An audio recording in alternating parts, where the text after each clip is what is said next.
नमस्कार, स्वागत है आपका हमारे खास कार्यक्रम गुड लक टुडे में। मैं हूं आपके साथ गुंजन और स्टूडियो में मेरे साथ मौजूद हैं पंडित शैलेंद्र पांडे जी। पंडित जी, बहुत बहुत स्वागत है आपका। नमस्कार।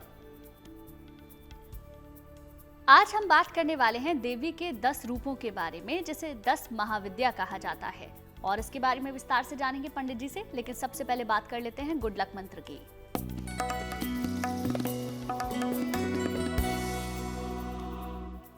अगर आप शीघ्र विवाह करना चाहते हैं या अच्छे वैवाहिक जीवन का वरदान चाहते हैं तो नवरात्रि में आपको जब मौका मिले आप माता दुर्गा की उपासना, देवी की पूजा अगर पीले फूलों से करें तो आपके लिए बहुत अच्छा होगा। रोज देवी की पूजा में पीले फूल अर्पित करें। शीघ्र विवाह के लिए और अच्छे वैवाहिक जीवन के लिए प्रार्थना करें, आपको लाभ होगा। और चलिए अब बात कर लेते हैं 1 अप्रैल 2025 के पंचांग की।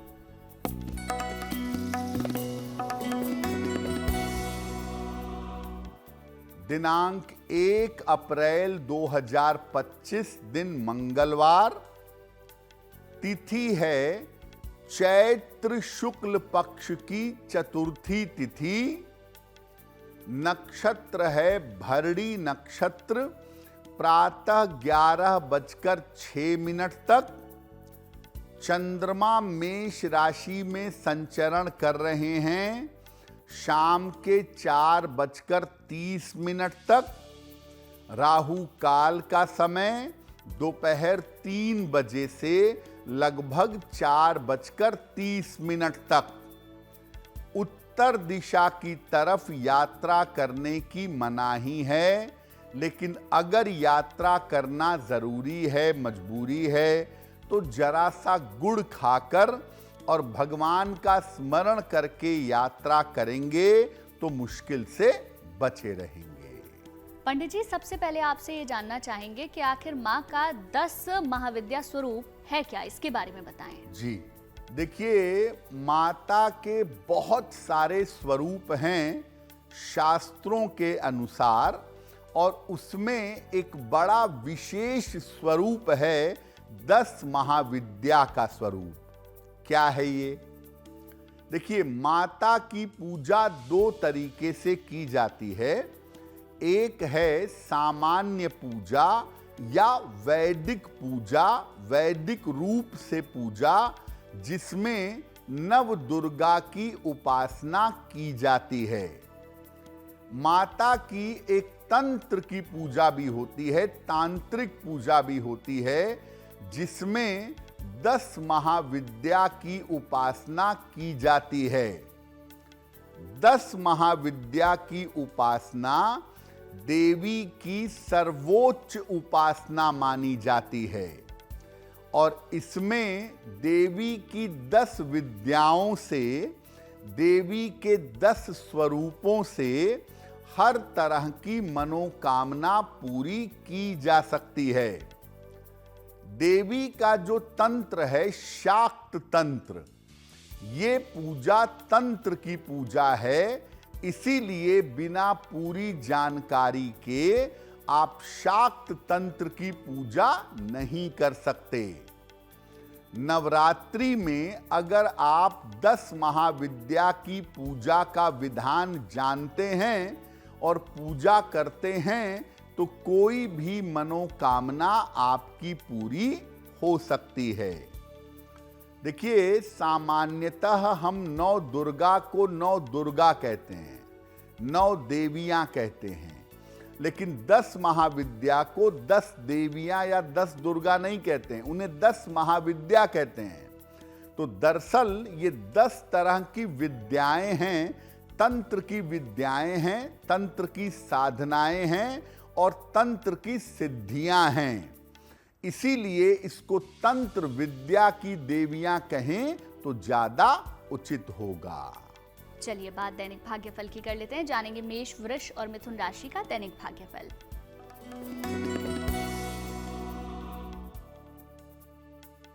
मेष राशि, रुके हुए तमाम काम आपके पूरे होते हुए दिखाई दे रहे हैं। धन का लाभ हो सकता है। शिक्षा प्रतियोगिता में आपको सफलता मिलेगी। किसी निर्धन व्यक्ति को अगर धन का दान कर दें तो दिन बेहतर होगा। शुभ रंग होगा आपके लिए लाल और भाग्य का मीटर आपको नंबर दे रहा है 85% बेहतरीन भाग्य आपके साथ बना हुआ है।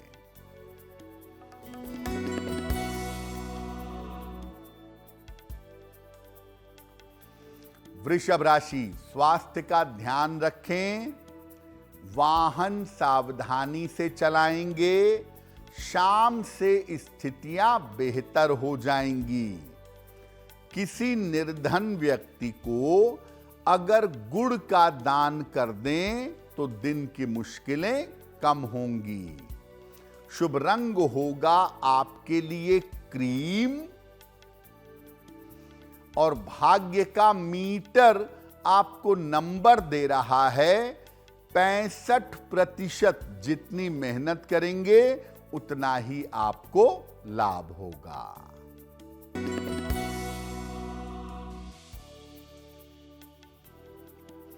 मिथुन राशि, संतान पक्ष की उन्नति होगी। धन की समस्या हल होगी। स्थान परिवर्तन के योग बन रहे हैं। खाने पीने की वस्तु का दान कर दें तो दिन बेहतर होगा। शुभ रंग होगा आपके लिए हरा और भाग्य का मीटर आपको नंबर दे रहा है 85%, यानी बेहतरीन भाग्य आपके साथ बना हुआ है। पंडित जी, अब आपसे जानना चाहेंगे देवी का पहला स्वरूप कौन सा है और उनकी महिमा के बारे में भी बताइए। देखिए, 10 महाविद्या के मुख्यतः 10 स्वरूप हैं, 10 साधनाएं हैं और 10 सिद्धियां या शक्तियां हैं। जो पहला स्वरूप है वो है काली का स्वरूप। माता काली कहते हैं इनको। क्या महिमा है इनकी? माता काली का जो स्वरूप है ये 10 महाविद्या का प्रथम स्वरूप है। समय पर नियंत्रण करने के लिए, काल पर जो नियंत्रण करे वो काली है। समय पर नियंत्रण करने के लिए और मुक्ति मोक्ष प्राप्त करने के लिए मां काली की उपासना अचूक है। अगर आप मां काली की उपासना करते हैं तो हर तरह के भय का नाश होता है और तंत्र मंत्र का प्रभाव नष्ट हो जाता है। जिनको अवसाद है, डिप्रेशन है या मानसिक समस्या है, उनके लिए माता काली की उपासना करना बहुत लाभकारी होता है, बहुत फायदेमंद होता है। इनकी उपासना का मंत्र है ओम क्रीं कालिकायै नमः। ओम क्रीं कालिकायै नमः। पंडित जी, अब जानना चाहेंगे आप दूसरे स्वरूप के बारे में भी बताएं। कौन सा है देवी का दूसरा स्वरूप? 10 महाविद्या का दूसरा स्वरूप है मां तारा का। अगर आप मां काली और मां तारा को देखें तो थोड़ा सा भ्रमित हो सकते हैं। स्वरूप लगभग एक सा दिखता है। मां तारा का जो औरा है, आवरण है, वो नीले रंग का है और माता काली का जो आवरण है वो काले रंग का है। लेकिन सिद्धियां, शक्तियां दोनों की बड़ी अलग हैं। अगर मां तारा की बात करें तो सिद्धियों की प्राप्ति के लिए और चक्र साधना के लिए इनकी पूजा की जाती है। जन्म जन्मांतर के संस्कारों और समस्याओं से निपटने के लिए मां तारा की पूजा बड़ी अच्छी मानी जाती है। मां तारा की पूजा से व्यक्ति को चमत्कारी शक्तियां भी मिल जाती हैं। अज्ञात बाधाएं अगर जीवन में हैं, कुंडली के दुर्योग अगर जीवन में हैं, तो उनको नष्ट करने के लिए मां तारा की पूजा की जाती है। मां तारा की उपासना का मंत्र है ओम ह्रीं श्रीं हूं फट। ओम ह्रीं श्रीं हूं फट।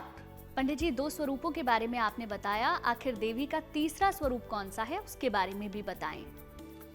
10 महाविद्या में देवी का जो तीसरा स्वरूप है वो है मां ललिता का स्वरूप। बड़ा अद्भुत स्वरूप है। इन्हें मां त्रिपुर सुंदरी और माता राजराजेश्वरी भी कहा जाता है।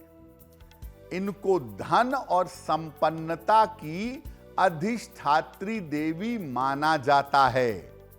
जब आप श्री यंत्र की सिद्धि करते हैं, जब आप श्री यंत्र की पूजा करते हैं, तो मां ललिता की पूजा की जाती है। इनकी साधना करने वाले को जीवन में अपार संपन्नता की प्राप्ति होती है। अगर जीवन में अभाव हो या दरिद्रता हो तो मां ललिता की उपासना करनी चाहिए। मां ललिता की उपासना से वैभव मिलता है।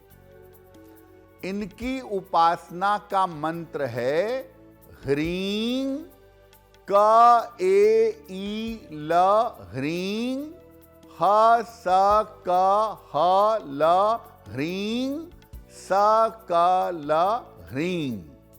ये मंत्र मां ललिता के समक्ष पढ़ा जाता है और मां ललिता की पूजा से दरिद्रता दूर हो जाती है। चलिए बात अब दैनिक भाग्यफल की भी कर लेते हैं। जानेंगे कर्क सिंह और कन्या राशि का दैनिक भाग्यफल।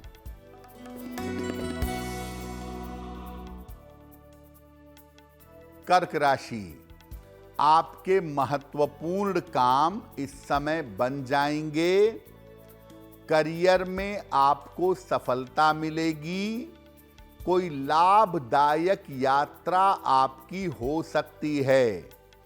हनुमान चालीसा का एक बार पाठ कर लें तो दिन बेहतर होगा।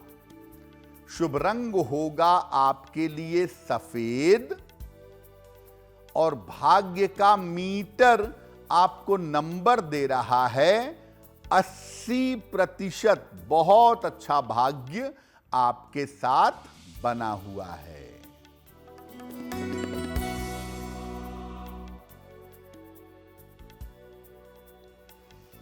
सिंह राशि, करियर की बाधा दूर होगी। आर्थिक स्थिति में सुधार होगा। परिवार के कार्यों में व्यस्त रहेंगे। किसी निर्धन व्यक्ति को अगर धन का दान कर दें तो दिन बेहतर होगा। शुभ रंग होगा आपके लिए लाल और भाग्य का मीटर आपको नंबर दे रहा है 75%। उत्तम भाग्य आपके साथ बना हुआ है।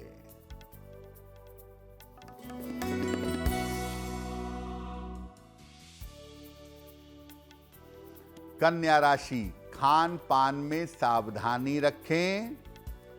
अहंकार और जिद्दी रवैये से बचाव करें।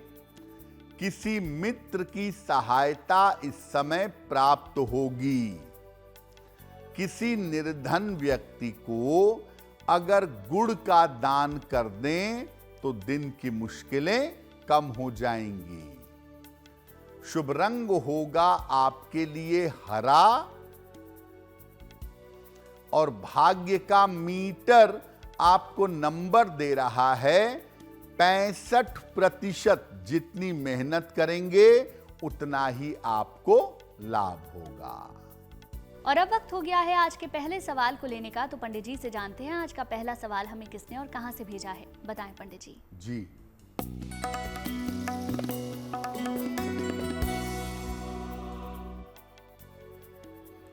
आज का पहला प्रश्न हमें शीबा ने लिखा है और शीबा हमें दिल्ली से मेल लिखती हैं। 6 जून 1992 का जन्म है। 4:05 प्रातः जन्म स्थान है दिल्ली। ये पूछ रही हैं कि आने वाले समय में मेरा स्वास्थ्य कैसा रहेगा और मेरा भविष्य कैसा है। शीबा, आपकी कुंडली बनती है मेष लग्न की और कर्क राशि की। महादशा सूर्य की और अंतरदशा मंगल की चल रही है।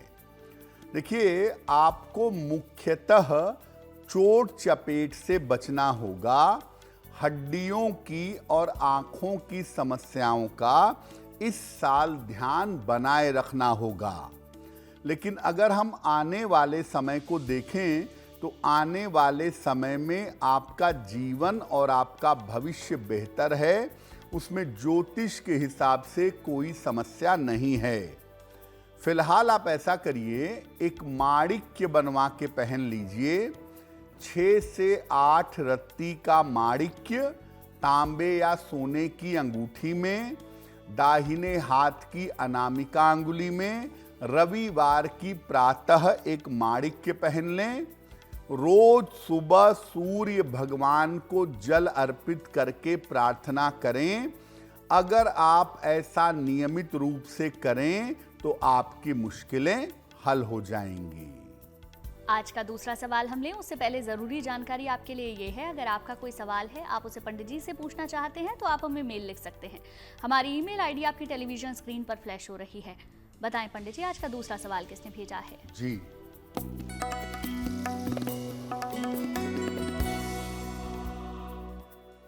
अगला प्रश्न आराध्या वार्षणेय ने हमें लिखा है। मुरादाबाद से लिखती हैं। 6 नवंबर 2012 का जन्म है। शाम के 5 बजे, शाहजहांपुर, उत्तर प्रदेश। ये पूछ रही हैं कि भविष्य में मेरी शिक्षा कैसी रहेगी और मेरे करियर की स्थिति कैसी होगी। आराध्या, आपकी कुंडली बनती है मेष लग्न की और कर्क राशि की। महादशा बुध की और अंतरदशा मंगल की चल रही है। देखिए, आपकी कुंडली में शिक्षा की स्थिति, करियर की स्थिति बहुत बेहतर है। उसके लिए चिंता करने की आवश्यकता नहीं है। आगे अच्छे विद्यालय में आपका एडमिशन होगा और आप बेहतर पढ़ाई कर पाएंगी। लेकिन इस साल स्वास्थ्य को लेकर के सतर्क रहिए। चोट चपेट दुर्घटनाओं से बचिए और स्वास्थ्य में दिक्कत होने पे लापरवाही मत करिए। फिलहाल आप रोज सुबह सूर्य भगवान को जल चढ़ाइए और जब भी आपको समय मिले, दिन में, शाम को, दोनों समय में से किसी भी समय या तो हनुमान चालीसा सुनिए या तो हनुमान चालीसा पढ़िए। आपके लिए बहुत बेहतर होगा। पंडित जी, देवी का चौथा स्वरूप आखिर कौन सा है और कैसे देवी की उपासना कर सकते हैं, इसके बारे में भी बताइए।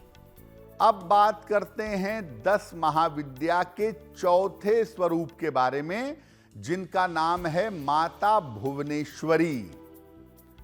इनकी उपासना करने से ऐश्वर्य के साथ साथ शक्ति का वरदान भी जीवन में प्राप्त होता है। उच्च पद प्राप्त करने के लिए अपने प्रभाव में, अपनी प्रतिष्ठा में वृद्धि के लिए इनकी उपासना की जाती है। जो लोग राजनीति के क्षेत्र में हैं और प्रशासन के क्षेत्र में हैं, उनके लिए माता भुवनेश्वरी की पूजा बड़ी फलदायी होती है। आपको जीवन में उच्च पद अगर चाहिए तो माता भुवनेश्वरी की पूजा करिए, आपको मन चाहा उच्च पद प्राप्त होगा। इनका जो मंत्र है वो है ओम ऐं ह्रीं श्रीं नमः। पंडित जी, अब आपसे 5वें स्वरूप के बारे में जानना चाहेंगे और पूजा उपासना की विधि भी जानना चाहेंगे। 10 महाविद्या का जो 5वां स्वरूप है उनका नाम है भैरवी। किसी भी तरह के तंत्र मंत्र और नकारात्मक ऊर्जा से बचने के लिए इनकी पूजा की जाती है। और माता भैरवी की पूजा अगर कोई व्यक्ति भैरवी चक्र पर बैठकर करे तो उसे अद्भुत सिद्धियां मिल सकती हैं। जो लोग माता भैरवी के उपासक होते हैं उनके ऊपर अन्य शक्तियां असर नहीं करती। अगर आप किसी खतरनाक काम में हैं, माइनिंग का काम करते हैं, सेना में हैं, युद्ध में हैं या कोई खतरनाक काम करने जा रहे हैं तो माता भैरवी की उपासना करके जाइएगा, आप अपने काम में जरूर सफल होंगे।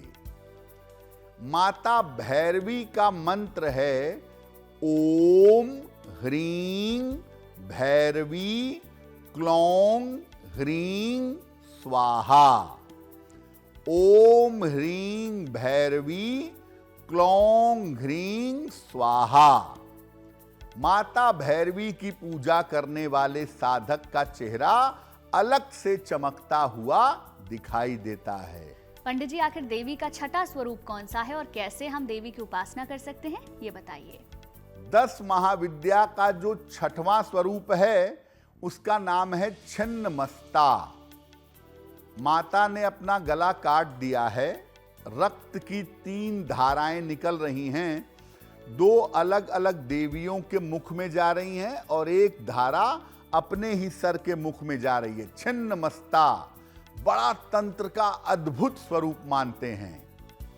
इनकी उपासना से व्यक्ति को मुक्ति का वरदान मिलता है, संस्कारों से मुक्ति मिलती है और ऋणों की, कर्जों की समस्या का अंत होता है।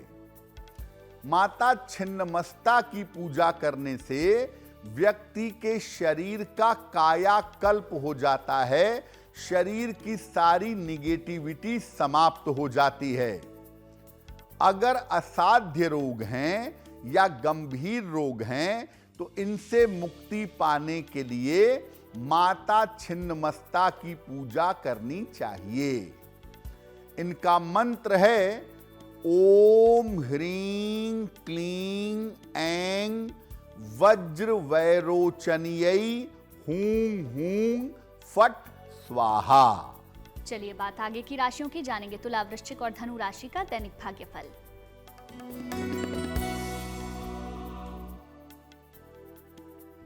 तुला राशि, काम में आपकी व्यस्तता बहुत ज्यादा बढ़ी रहेगी। धन की स्थिति में सुधार होगा। इस समय चोट चपेट से बचाव करिएगा। किसी निर्धन व्यक्ति को अगर धन का दान कर दें तो दिन बेहतर होगा। शुभ रंग होगा आपके लिए क्रीम और भाग्य का मीटर आपको नंबर दे रहा है 70% मध्यम भाग्य आपके साथ बना हुआ है।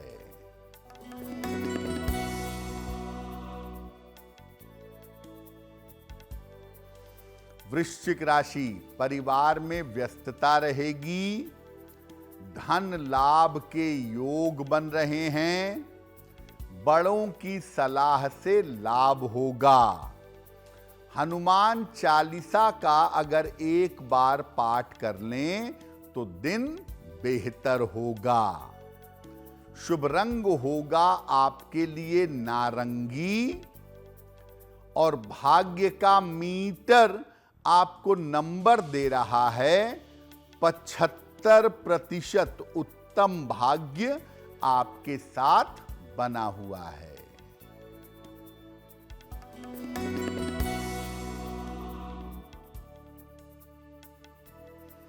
धनु राशि, पद प्रतिष्ठा का लाभ होगा, स्थान परिवर्तन हो सकता है, कोई उपहार सम्मान आपको मिलेगा। खाने पीने की वस्तु का दान कर दें तो दिन बेहतर होगा। शुभ रंग होगा आपके लिए पीला और भाग्य का मीटर आपको नंबर दे रहा है 75% उत्तम भाग्य आपके साथ बना हुआ है। पंडित जी, अब देवी के 7वें स्वरूप के बारे में आपसे जानना चाहेंगे। कौन सा है देवी का 7वां स्वरूप? अब जानते हैं 10 महाविद्या के 7वें स्वरूप के बारे में, जिनका नाम है धूमावती।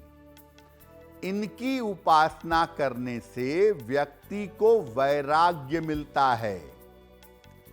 जो लोग गलत रास्ते पे चले जाते हैं या नशे में डूब जाते हैं, गलत संगति में पड़ जाते हैं, उनके लिए मां धूमावती की उपासना करना लाभकारी होता है।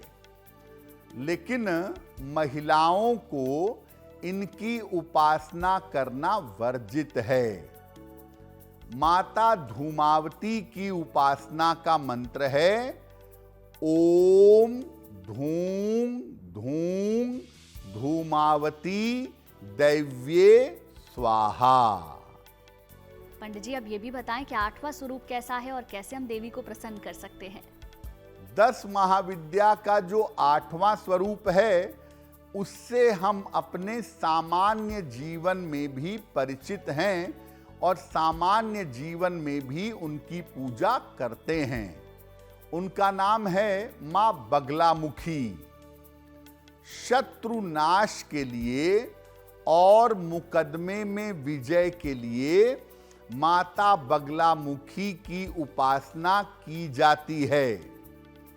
माता बगलामुखी की पूजा उग्र पूजा है जो तुरंत फलदायी होती है, लेकिन केवल दूसरे को नुकसान करने के लिए माता बगलामुखी की पूजा नहीं करनी चाहिए। अगर कोई मुकदमा चल रहा है या विरोधी समस्या पैदा कर रहे हैं, तब आपको माता बगलामुखी की पूजा सोच समझ करके करनी चाहिए। इनका मंत्र है ह्रीं बगलामुखी ह्रीं, ह्रीं बगलामुखी ह्रीं। पंडित जी, देवी का 9वां स्वरूप कौन सा है और कैसे हम इनकी उपासना कर सकते हैं, बताएं। 10 महाविद्या का जो 9वां स्वरूप है वो है माता मातंगी का स्वरूप। वाणी, ज्ञान और सम्मोहन की शक्ति के लिए माता मातंगी की पूजा की जाती है। इनकी पूजा करने से प्रतियोगिता, नौकरी और स्वास्थ्य के मामले में बहुत लाभ होता है।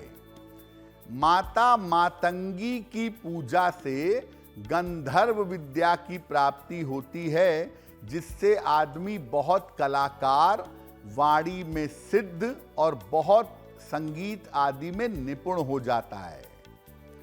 इनका मंत्र है ओम ह्रीं ऐं भगवती मतंगेश्वरी श्रीं स्वाहा। पंडित जी, आखिरी देवी के स्वरूप के बारे में भी जानना चाहेंगे और पूजा की विधि भी जानना चाहेंगे।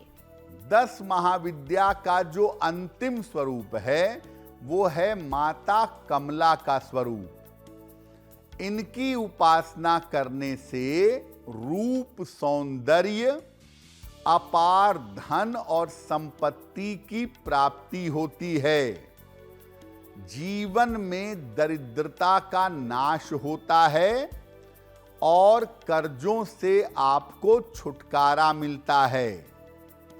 जिनको भी आकस्मिक धन चाहिए, रूप सौंदर्य चाहिए, उनको माता कमला की उपासना करनी चाहिए।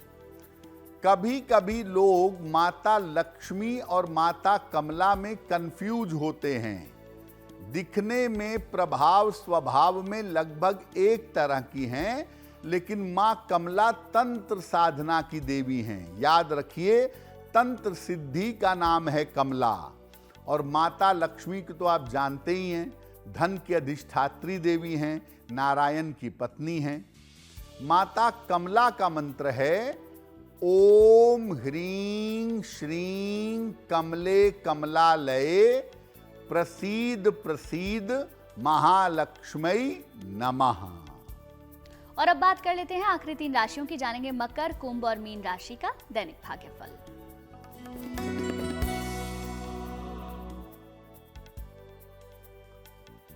मकर राशि, अपने स्वास्थ्य का इस समय ध्यान बनाए रखें।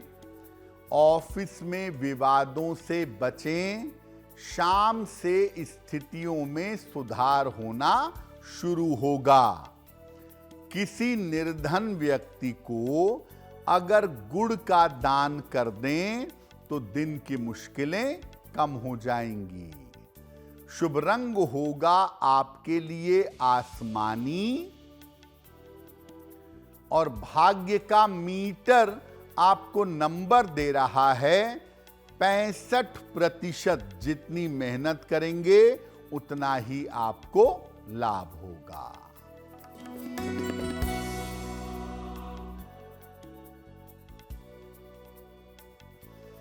कुंभ राशि, कार्यक्षेत्र की स्थितियों में सुधार होगा। रुके हुए काम आपके पूरे होंगे। चोट चपेट से बचाव करें। खाने पीने की वस्तु का दान कर दें तो दिन बेहतर होगा। शुभ रंग होगा आपके लिए नीला। और भाग्य का मीटर आपको नंबर दे रहा है 70%। मध्यम भाग्य आपके साथ बना हुआ है।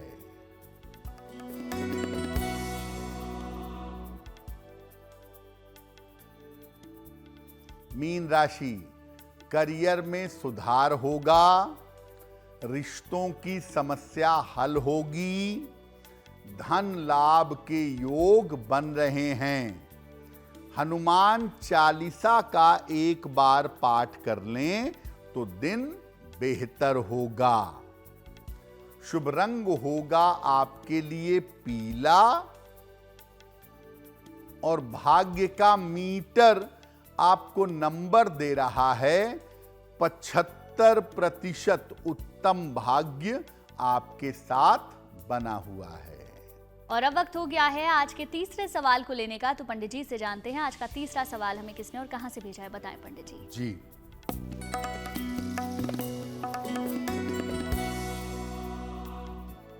अगला प्रश्न भारती शर्मा ने हमें आगरा से लिखा है। अपने पुत्र के बारे में जानना चाहती हैं। इनके पुत्र की जन्म तारीख है 14 फरवरी 2018, 12:28 मध्य रात्रि को, आगरा उत्तर प्रदेश। भारती कह रही हैं कि मेरे पुत्र का स्वास्थ्य काफी खराब रहता है। उसका जीवन और उसका भविष्य कैसा रहेगा। भारती, आपके पुत्र की कुंडली बनती है तुला लग्न की और मकर राशि की। महादशा चंद्रमा की और अंतरदशा बुध की चल रही है। देखिए, आपके बेटे के साथ न्यूरो प्रॉब्लम, मानसिक डेवलपमेंट, मानसिक समस्या की संभावनाएं बनती हैं। और ये जो इनका नकारात्मक समय है, ये अप्रैल 2026 तक चल रहा है। तो अप्रैल 2026 तक इनके स्वास्थ्य का ध्यान देना जरूरी है। फिलहाल आप अपने पुत्र को एक पन्ना बनवा करके पहना दीजिए। लगभग 6 से 8 रत्ती का पन्ना, चांदी के लॉकेट में, काले धागे में, बुधवार की शाम को इनके गले में पहनाइए। और आप अपने पुत्र के लिए रोज सुबह शाम एक एक बार राम रक्षा स्तोत्र का पाठ करिए। अगर आप ऐसा नियमित रूप से करना शुरू करें तो आपके पुत्र के जीवन में, स्वास्थ्य में सुधार होना शुरू हो जाएगा। आज का आखिरी सवाल हम लें उससे पहले आपके लिए ज़रूरी जानकारी ये है, अगर आपकी कोई परेशानी है जिसका समाधान आप पंडित जी से चाहते हैं तो आप हमें मेल लिख सकते हैं। हमारी ईमेल आईडी आपकी टेलीविजन स्क्रीन पर फ्लैश हो रही है। बताएं पंडित जी, आज का आखिरी सवाल किसने भेजा है? जी,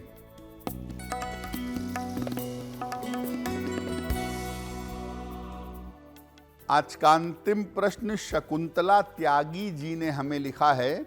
मेरठ से लिखती हैं, 17 मार्च 1961 का जन्म है, सुबह के 10 बजे, जन्म स्थान है मेरठ।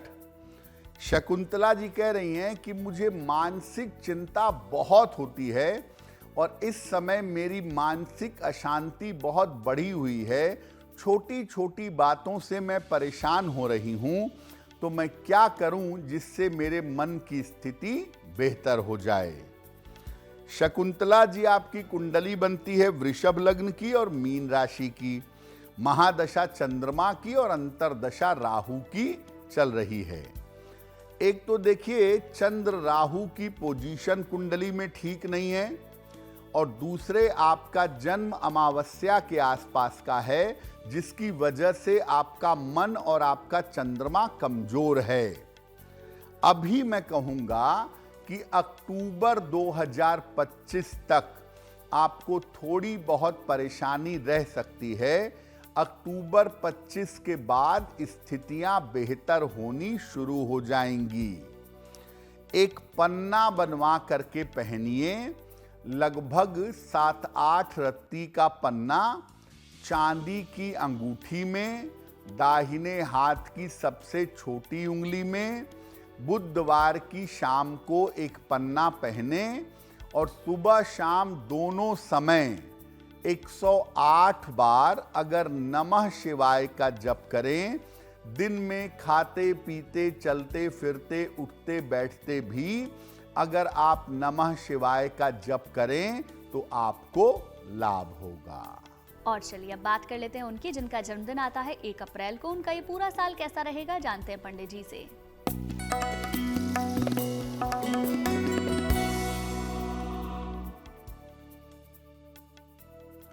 जिन लोगों का जन्मदिन 1 अप्रैल को है, उन्हें हम सबकी तरफ से जन्मदिन की हार्दिक शुभकामनाएं।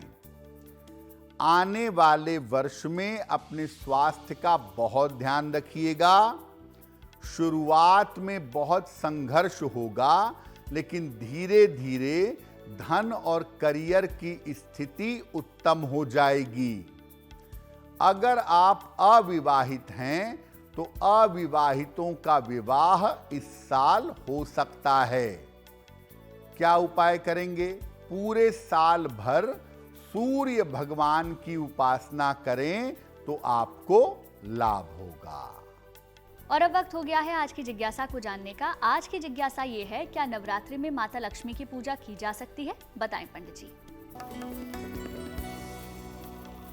देखिए, नवरात्रि में हम ऐसा समझते हैं कि हम केवल माता दुर्गा की पूजा करेंगे। माता लक्ष्मी की पूजा तो दीपावली में होती है। नवरात्रि में आप देवी के किसी भी स्वरूप की पूजा कर सकते हैं और इस समय आप चाहें नवरात्रि में तो नियमित रूप से माता लक्ष्मी की उपासना भी कर सकते हैं। ऐसा कुछ भी नहीं है कि नवरात्रि में आप केवल नव दुर्गा की पूजा करेंगे। नवरात्रि में आप किसी भी समय कभी भी माता लक्ष्मी की श्रद्धा और भक्ति से पूजा कर सकते हैं। और अब बात कर लेते हैं 1 अप्रैल 2025 के शुभ पहर की। दिनांक 1 अप्रैल 2025 दिन मंगलवार का शुभ पहर। शुभ पहर का समय है शाम को 6 बजे से 7:30 के बीच में। इस समय में देवी की पूजा लाल फूलों से करिएगा। आपके शत्रु और आपके विरोधी समाप्त होंगे, लेकिन करेंगे शुभ पहर में ही। फिर से नोट करें, 1 अप्रैल मंगलवार शाम को 6 बजे से 7:30 के बीच में। और अब वक्त हो गया है आज की गुड लक राशि को जानने का। बताएं पंडित जी, आज की गुड लक राशि कौन सी है? हम आपको बता रहे हैं कि अलग अलग राशि के लोगों का ये समय कैसा चल रहा है। आज की गुड लक राशि है सिंह। इस समय स्वास्थ्य और करियर में सावधानी रखिए, और अगर जिंदगी के लिए कोई बड़ा निर्णय लेने जा रहे हैं तो उसमें सतर्क रहिएगा, क्योंकि गलत निर्णय आपको मुश्किलों में डाल सकता है। और कार्यक्रम के आखिरी पड़ाव में पंडित जी से हर दिन जानते हैं हम एक महा उपाय। बताएं पंडित जी, आज का महा उपाय क्या है? जी,